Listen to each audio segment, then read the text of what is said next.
ассалому алейкум кадбонони азиз, ба канали кулчақанд хуш омадед. имрӯз мехоҳам тарзи таҳияи кабоби дегиро пешниҳод кунам.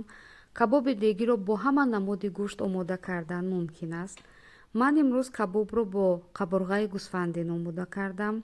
гӯштҳоро сурх мекунем дар равған дар ҳарорати баланд, баъдан ба лаълӣ мегирем ва себзамини картошкаро то сурх шудан бирён мекунем. дубора гӯштҳоро ба дег меандозем.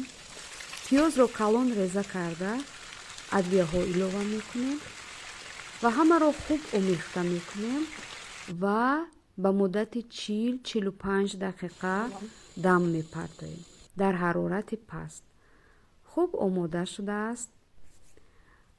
кабобро бо сабзиҷоту хӯришҳо пешниҳод мекунем ва ба таври дилхоҳ бо лимӯву пиёзи сабз ва ҳар чӣ ки шумо дӯст медоред ором медиҳем.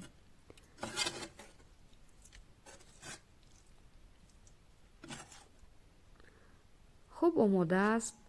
нӯшиҷон, ташаккур ки бо ман ҳастед. ба канали кулчақанд обуна шавед. то дидори дигар, видеои дигар. худованд нигаҳбони мо ва шумо. ташаккури зиёд.